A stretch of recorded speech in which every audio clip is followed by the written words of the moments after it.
नमस्कार, मैं सुष्मेंद्र पटेल प्रत्यक्षदर्शी समाचार में आप सभी का स्वागत करता हूं। आज मैं मौजूद हूं मेडिकल कॉलेज में, केजीएमसी, अभी केजीएमयू हो चुका है और यहां पर एक एनजीओ ने एक बहुत बढ़िया सेवा उपलब्ध की है, शुरुआत की है आज, और वो है अन्नपूर्णा केंद्र का, धन्वंतरी अन्नपूर्णा केंद्र। और इसके अध्यक्ष हैं डॉक्टर सूर्यकांत त्रिपाठी जी। तो सूर्यकांत त्रिपाठी जी से जानना चाहेंगे कि आखिर इतनी अच्छी सेवाएं देना और समाज सेवा के लिए इतनी जागरूकता कहाँ से मिलती है, और ये प्रेरणा स्रोत क्या है, और बाकी जो भी बातें होती हैं इनसे आज काफ़ी डिटेल में बात करेंगे। तो बात करते हैं डॉक्टर सूर्यकांत जी से। जी, ये प्रेरणा स्रोत पहले तो क्या रहा? देखिए, प्रेरणा स्रोत तो हम तो मरीजों के बीच में काम करते हैं, और चूंकि ये सरकारी अस्पताल है, king George medical university Uttar Pradesh का ही नहीं, देश का ही नहीं, एशिया का सबसे बड़ा अस्पताल है। यहाँ पर 4,500 बेड हैं।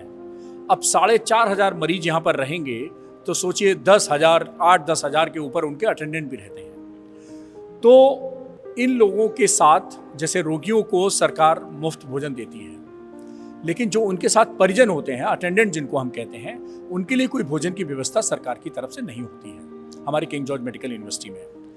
तो एक छोटा मोटा धन्वंतरी सेवा न्यास ने पहले एक कार्यक्रम किया कि किंग जॉर्ज मेडिकल यूनिवर्सिटी में जैसे ही घुसते हैं वैसे ही अटेंडेंट के लिए 10 रुपए में भरपेट भोजन इसी अन्नपूर्णा के नाम से, गेट नंबर 2 के पास। जैसे किंग जॉर्ज मेडिकल यूनिवर्सिटी में घुसते हैं वैसे ये पिछले 7-8 सालों से सेवा चल रही है। ये जगह हम जहाँ खड़े हैं ये है विश्राम सदन, अर्थात ये भी रैन बसेरा है। पावर ग्रिड एक कॉरपोरेशन है। कॉरपोरेट सोशल रिस्पॉन्सिबिलिटी के तहत हमारे सांसद और भारत के रक्षा मंत्री माननीय राजनाथ जी के सौजन्य से ये रैन बसेरा बना, और अभी माननीय मुख्यमंत्री जी का भी आशीर्वाद इसको आज ही मिलने वाला है। अब ये अपग्रेड होके बहुत बड़ा रैन बसेरा, 1,000 बेड से भी ज़्यादा रैन बसेरा ये उच्चीकृत होने वाला है। अब इस रैन बसेरा में पूरे अस्पताल के जो रोगी भी हैं और उनके जो परिजन हैं, अब मान लीजिए बिहार का कोई मरीज है, 3 दिन बाद उसको कहा दिखाने आ जाइए, अब 3 दिन के लिए वो बिहार तो जाएगा नहीं, तो यहाँ सब रुकते हैं। यहाँ रुकने की एक ही शर्त है कि या तो अस्पताल का कार्ड हो या ओपीडी टिकट हो, मतलब कुछ ना कुछ प्रमाण हो कि आप अस्पताल के मरीज हैं, नहीं तो रैन बसेरा नहीं है, धर्मशाला बन जाएगा। और इस यहाँ पर ये भावराव देवव्रत सेवा न्यास एक संस्था है। इसका जो स्थापना है वो 29 दिसंबर 1992 को हुई थी। मैं उस समय यहाँ एक जूनियर डॉक्टर था, और माननीय अटल बिहारी वाजपेयी, भारत रत्न अटल बिहारी वाजपेयी, जो देश के 3 बार प्रधानमंत्री रहे, उनके ये गुरु थे, मेंटर थे। जब उनकी डेथ हो गई 92 में, तो उनकी स्मृति में ये भावराव देवव्रत सेवा न्यास का गठन हुआ। मैं जूनियर डॉक्टर था और मैं तब से, यानी इसके गठन के पहले दिन से मैं इस न्यास से जुड़ गया। तो जो आप अभी कह रहे थे कि सेवा की भावना कहाँ से आई, इस न्यास में काम करते हुए सालों साल ये सेवा की भावना हमें मिली है। इस न्यास में हमने हेल्थ प्रोजेक्ट के सेक्रेटरी के नाते, या इसके ट्रस्टी के नाते, इसके ट्रेजरर के नाते, इसकी जो 2 पत्रिकाएं निकलती हैं उसके प्रकाशक के नाते बहुत सारा काम किया। संजय गांधी पीजीआई के सामने आप जाएंगे तो जो सफ़ेद रंग की बिल्डिंग, जिसको हम माधव सेवा आश्रम कहते हैं, वो भी हम लोगों के न्यास की बनाई हुई है, जिसको रैन बसेरा काम करता है, वो एसजीपीजीआई के मरीजों के लिए। ये दूसरा king George medical university Lucknow में दूसरा है जहाँ पर हम एक रैन बसेरा रन कर रहे हैं। बनाया गया है, भेंट किया है राजनाथ जी ने, मुख्यमंत्री जी ने।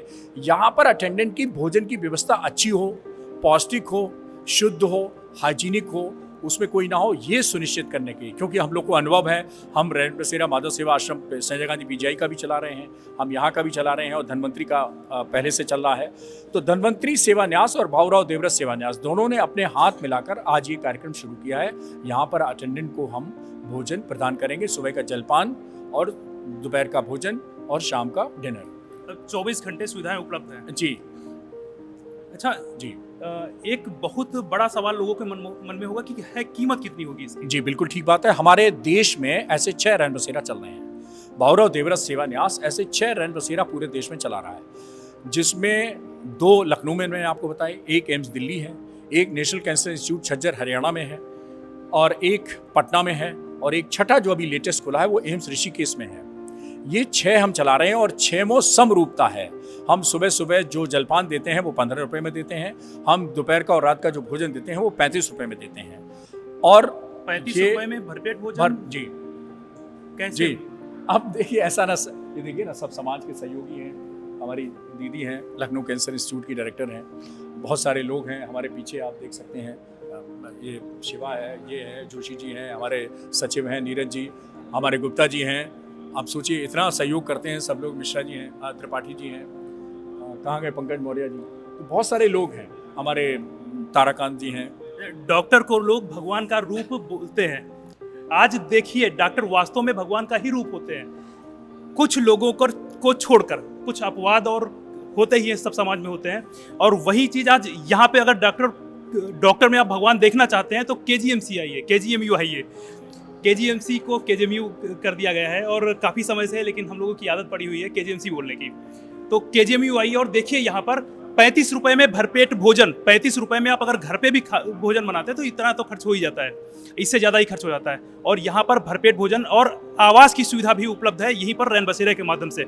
यानी आप अगर कहीं बिहार से आते हैं, छत्तीसगढ़ से आते हैं, या कहीं भी दूर दराज के इलाके से आते हैं, उत्तर प्रदेश ही इतना बड़ा क्षेत्र है जहाँ से आने जाने में ही कई घंटे लगते हैं, और लोग शायद आने जाने में किराया भी काफ़ी ज़्यादा खर्च होता है। और यहाँ पर जो सुविधाएं उपलब्ध हैं, जब कोई मरीज लेकर गांव से निकलता है तो उसे जो शहर में हॉस्पिटल में जो सबसे ज़्यादा तकलीफ होती है वो अपनेपन की होती है।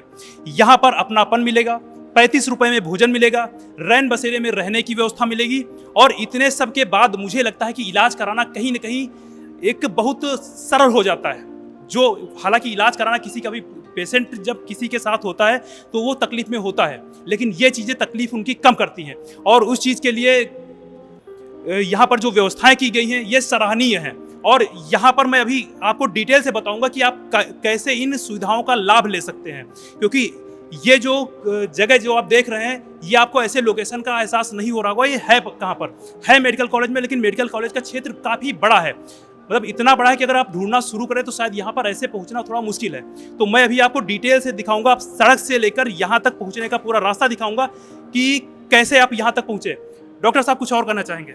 जी, मैं ये कहना चाहूँगा कि हमारे किंग जॉर्ज मेडिकल यूनिवर्सिटी में ही हमारे कुछ सहयोगी हैं, जैसे हमारे धन्वंतरी सेवा न्यास के सचिव हैं डॉक्टर नीरज जी, ये डेंटल में सुपरिटेंडेंट हैं, डॉक्टर तुलिका जी हैं, ब्लड बैंक देखती हैं, हमारे जोशी जी जो हैं वो कोषाध्यक्ष हैं, और बहुत से समाज के लोग हैं जो इस कार्य से प्रभावित होते हैं और अपना योगदान देते हैं। तो आपके माध्यम से अपील करूंगा कि अगर ये लोग देख रहे हैं और उनको लगता है कि ये विश्वसनीय कार्य है, अच्छा कार्य है, तो वो हमसे संपर्क कर सकते हैं। और हमारे संतोष जी हैं जो ये सब कामों को देखते हैं, यहाँ पर ये संदीप जी हैं जो भर और तीव्र सेवा न्यास की ओर से कार्य देखते हैं, किसी से भी सहयोग करेंगे। नंबर जो भी यहाँ का संपर्क सूत्र होगा वो नीचे डिस्क्रिप्शन में आपको दिया जाएगा, कमेंट बॉक्स में भी डाला जाएगा, और वीडियो के नीचे आपको चलता हुआ नजर आएगा। तो जो व्यवस्थाएं पहले अभी यहाँ की बात हो गई है, अब हम लोग चलेंगे अभी गेट पर। गेट से एंट्री करते हुए यहाँ तक कैसे पहुँचेंगे, आप मेडिकल कॉलेज आते हैं, यहाँ की सुविधाएं कैसे आप लाभ उठाएंगे। तो बने रहिए हमारे साथ। मैं सुष्मित पटेल, प्रत्यक्षदर्शी समाचार।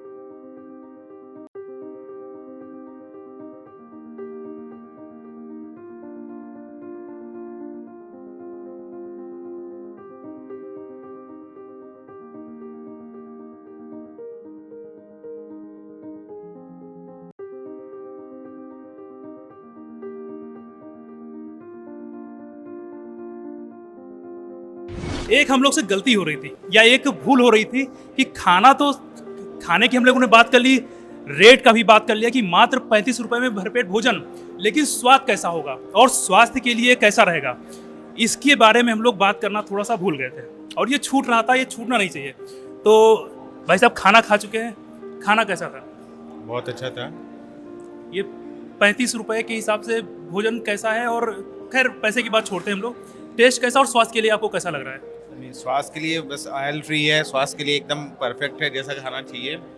जैसे घर में हम लोग खाना खाते हैं सेम वही लुक, मतलब वही टेस्ट आया है, ऑयल फ्री घर के खाने जैसा। और डॉक्टर सूर्यकांत त्रिपाठी जी ने अभी कुछ कहा था, हम लोग जब खाना खा रहे थे तब डॉक्टर साहब ने कुछ कहा था, वो बात फिर से मैं कहूँगा, आप रिपीट करें। देखिए, खाने में मेरे यूट्यूब चैनल पे वीडियो पे भी देखेंगे तो मैं कहता हूँ खाना आइडियल ऐसा होना चाहिए जो बचपन में आपने दादी या नानी का बना हुआ खाया है।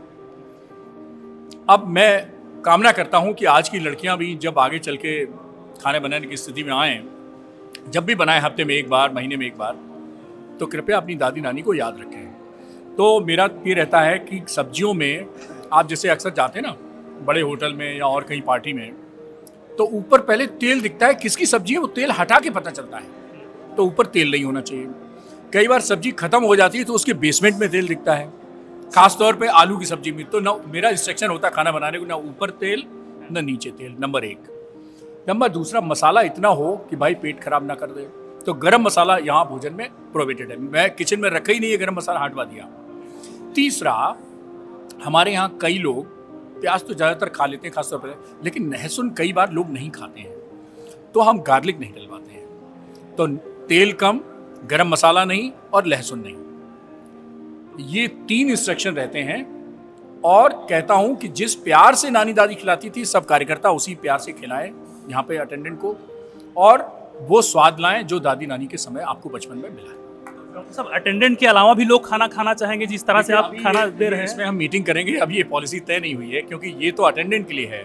अटेंडेंट को दिखाना पड़ेगा कि मेरा मरीज है, यहाँ भर्ती है, उसको सब कागज वागज सब दिखाने पड़ेंगे। लेकिन जितना प्यार से कागज नहीं दिखाएंगे, जितना प्यार से आप खिला रहे हैं, डॉक्टर भी कहेंगे हम तो यही खाना खाएंगे। आप देखिए 2 संस्थाएं हैं, भावराव देवव्रत सेवा न्यास और धन्वंतरी सेवा न्यास, इन दोनों की आपस में मीटिंग होगी, और अगर होगी तो दूसरे के लिए जो हम करेंगे तो वो तो फिर एक तरह से प्रोफेशनल हो गया ना, तो उस तो 35 रुपए में तो नहीं हम सबको खिला पाएंगे। ये तो अटेंडेंट के लिए विशेष सुविधा है, इसमें हमें समाज के सहयोग से अपने उससे अलग से पैसा लगाना पड़ता है, क्योंकि 35 रुपए तो हम आप जानते हैं कहीं भरपेट भोजन मिल नहीं सकता, और वो भी इस कैटेगरी का, इसका आप बढ़िया कुर्सी मेज पे बैठ के और इतने बढ़िया हॉल में खाने के एग्जॉस्ट लगे हुए, पंखे लगे हुए, तो इस सुविधा के साथ तो कहीं 35 रुपए में भोजन मिल नहीं सकता। तो वो जब मीटिंग होगी तो तय करेंगे, और आपके लिए कोई दिक्कत नहीं, स्वागत है। मीटिंग तो आपको करनी पड़ेगी, क्योंकि जितना बेहतर प्यार से और जितना बढ़िया खाना आप दे रहे हैं, मुझे लगता है कि अड़ोस पड़ोस में जितने स्टूडेंट रह रहे होंगे वो भी सोचेंगे यहीं से खाना खा लें। तो अभी एक रिव्यू और ले लेते हैं आगे। अभी खाना खाने की शुरुआत की, अरे मत संकोच करिए भाई, बताइए कैसा है खाना? कैसा है खाना? तो बहुत स्वादिष्ट है, घर जैसा खाना। घर जैसा खाना, स्वास्थ्य के लिए बढ़िया। बहुत बढ़िया। तो क्या रेटिंग क्या देना चाहेंगे 10 में से? पूरे 10 या कुछ कम ज़्यादा? इसमें रेटिंग तो हम तो पूरे देंगे, जब घर जैसा, अपना घर का खाना हम क्यों बेकार बताएंगे। हाँ भाई, बिल्कुल साफ सुथरी बात है कि घर जैसे खाना, और घर के खाने को क्यों बेकार बताएंगे। तो भाई बहुत ज़बरदस्त चीज़ है कि खाना, रेट और जो भी है सब बेहतरीन है। तो जैसा कि हम लोगों ने बताया था कि आप वहाँ तक पहुँचेंगे कैसे, जहाँ पर अभी बात हो रही थी हम लोग की कि भोजन और सब व्यवस्थाएं, वहाँ तक पहुँचेंगे कैसे? तो यह है गेट नंबर 18 मेडिकल कॉलेज का। इस गेट से दाहिनी तरफ गेट नंबर 2 वगैरह से होते हुए आप गेट नंबर 18 पे पहुँचेंगे। और ये लास्ट में कौन सा एरिया पड़ता है? ये बगल में आप इसके गेट नंबर 18 के बाएं साइड में आपका डालीगंज पुल पड़ता है, और दाहिने साइड में चरक चौराहा पड़ता है। तो किसी व्यक्ति को अगर आना है केजीएमयू परिसर में, तो उसका जो मुख्य द्वार है उसको गेट नंबर 2 बोला जाता है। गेट नंबर 2 के बगल में ट्रामा बिल्डिंग है, ट्रामा बिल्डिंग के बगल में शताब्दी बिल्डिंग है, शताब्दी बिल्डिंग के बगल में ये अपनी धन्वंतरी अन्नपूर्णा की कैंटीन है, जो कि सुबह नाश्ते से चालू होकर रात के भोजन तक समाप्त होगी। अच्छा, शताब्दी चिकित्सालय है यहाँ पे, ये बिल्डिंग शताब्दी चिकित्सालय है, और उसी के ठीक सामने ये बिल्डिंग बनी हुई है, और यही इसी बिल्डिंग के बेसमेंट में भोजन की व्यवस्था है, ज़बरदस्त भोजन की व्यवस्था है। तो यहाँ से आप एंटर करेंगे, और एंटर करते ही दाहिनी तरफ सीढ़ी है बेसमेंट में जाने के लिए। तो बस इतना आसान सा रास्ता है, मतलब कहीं भी आप मेडिकल कॉलेज में आते हैं तो यहाँ पर आराम से पहुँच सकते हैं। तो ये हुआ पता। अब फिर भी कोई समस्या होती है तो कॉन्टैक्ट नंबर वीडियो के डिस्क्रिप्शन में दिया गया है और वीडियो के नीचे चल रहा है, ठीक है। तो कहीं से भी आप कॉन्टैक्ट नंबर पर संपर्क कर सकते हैं, और संपर्क करके आप पहुंचने में आसानी हो जाएगी, कुल मिला के आसानी हो जाएगी। तो ये रही आज की पूरी डिटेल, और इसके अलावा भी कोई समस्या अगर होती है तो आप कमेंट करके बताएं, तो कमेंट में आपको रिप्लाई ज़रूर मिलेगा।